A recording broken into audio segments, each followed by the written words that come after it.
Қадыр Ғинаятұлы Мырза-Али 1935 жылы 5 қаңтарда Орал облысының Жымпиты кентінде дүниеге келген.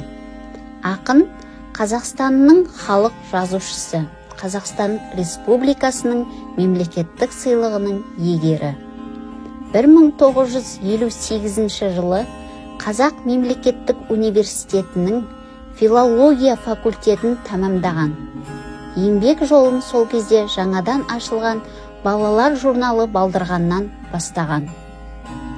Оның тұңғыш туындысы 1954 жылы Республикалық пионер балалар журналында жарияланды. Содан бергі уақыт ішінде оның 70-тен астам поэзиялық, прозалық, сондай-ақ әдеби сын кітаптары жарық көрді. Өлеңдері мектеп оқулықтарына енді.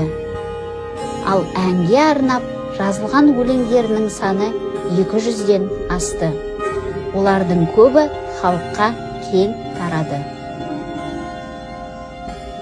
Шабытты шақ Қадыр Мырза-Али. Жүрекпен жүйке егессің, жыр көңіл сонда толғайды. Жынды деп жынды емессің, демеуге және болмайды. Тебісіп ырғақ миыңда, төгесің сырды отырып. Адам деп айту қиын да, Алла деп айту өтірік. Серпінді ой ішті кернейді, соғысқа кеткен көп сендей. Құдайды көзің көрмейді, көреген бірақ жоқ сендей. Қасқағым уақыт ішінде, ұғасың бәрін дана боп. Қасқағым уақыт ішінде, шығасың және бала боп. Жатасың сосын бой жазып, ақынға бір сәт саналмай.